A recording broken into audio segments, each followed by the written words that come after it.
Fala palmeirense, bem-vindo de volta ao canal do Marada. Antes de mais nada, muito obrigado para você que já me segue. Para você que ainda não me segue, vou falar aquele textinho decorado que todo youtuber, influencer e que tal costuma falar. Se inscreva no canal, deixe seu like, ative o sininho, curta, compartilhe, participe do canal do Marada, ajude a gente a crescer, ao YouTube dar mais moral pra gente poder daqui a pouco estar fazendo coberturas mais legais ainda. A meta é bater 6 mil até o fim do Mundial. Estamos com 5.200 aproximadamente. Acho que nesse momento que eu tô gravando já batemos 5.200.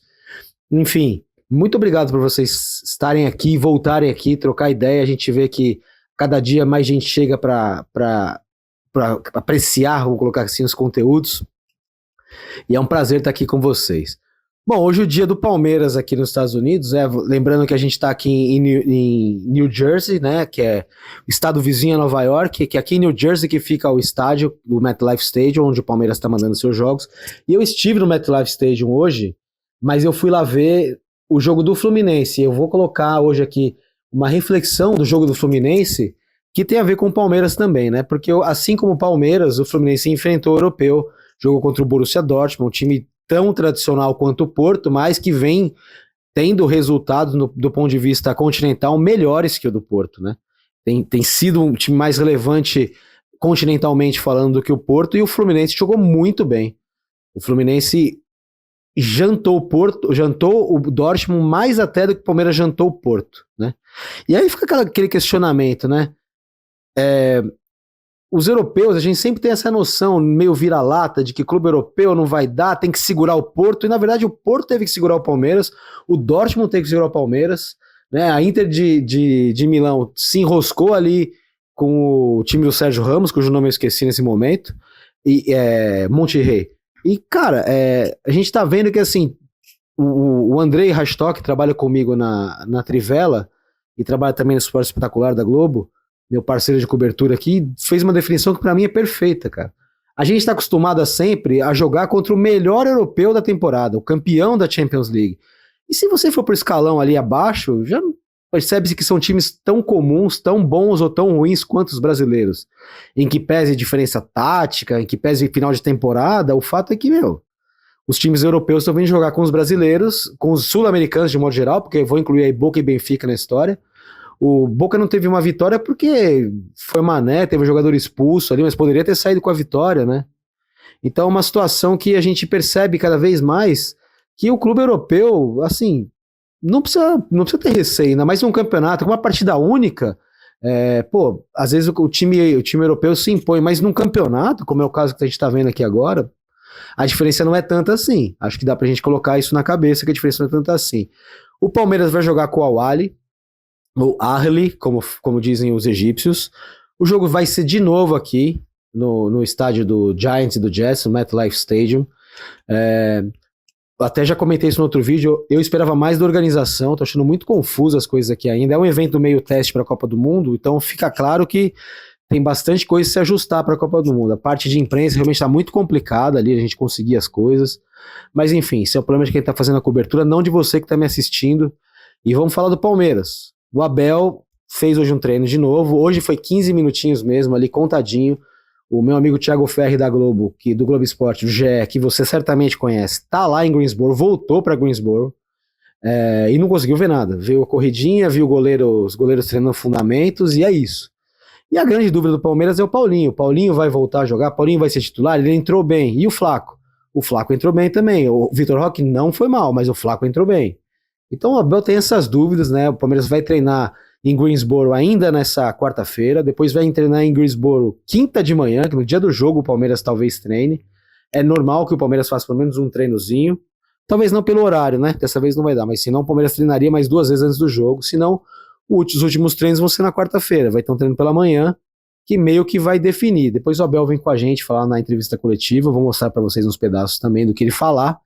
Mas existe essa dúvida, né? Se ele mantém o time, se o Flaco entra pro time, se o Paulinho entra, se o Facundo volta, que o Facundo foi de titular nos últimos jogos todos, praticamente, a nem ter sido escalado para entrar. Em que pese o Maurício ter sido o melhor jogador do primeiro semestre, né? Até a lesão dele, conforme o próprio Abel colocou, Pô, o Facundo vinha desempenhando uma função tática interessante. Eu gosto muito do futebol do Maurício, mas o Facundo vinha fazendo um bom trabalho, né? Vamos ver como é que vai ser, como é que o Abel vai pensar esse time com essas particularidades, né?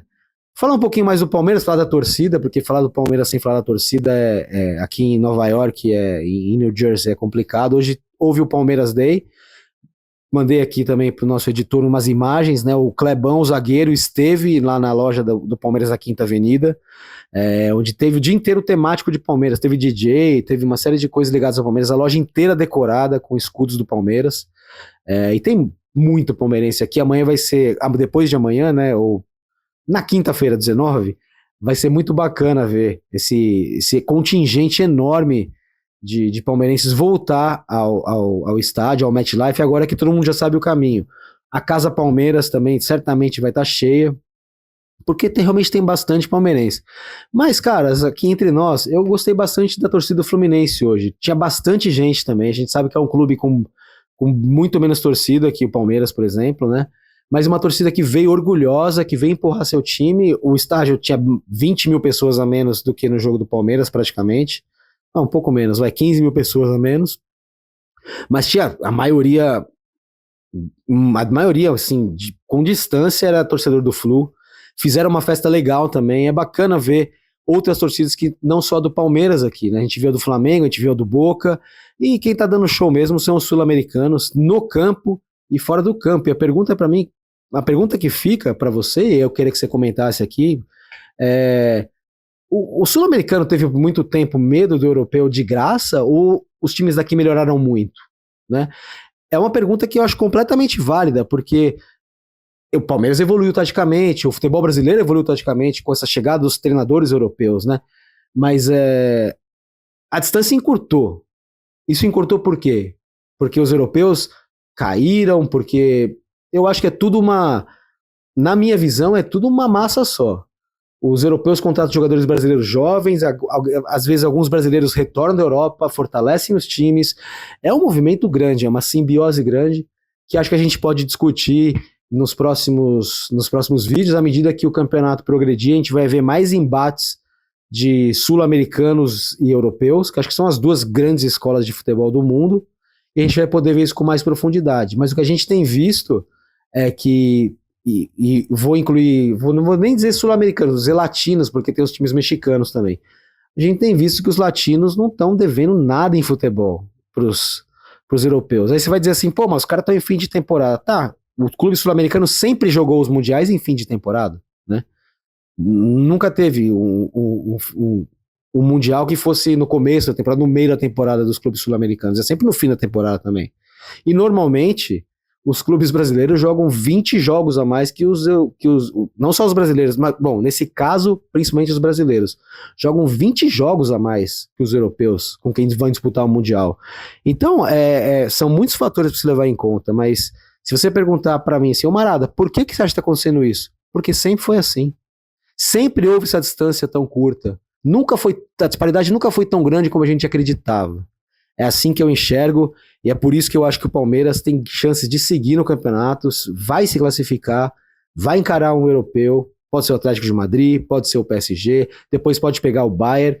E olha, a minha conclusão do que eu vi do Campeonato Mundial até agora, do que eu vi o Palmeiras jogar até agora, e do que eu vi os europeus e os outros sul-americanos, é que dá jogo que tem campeonato.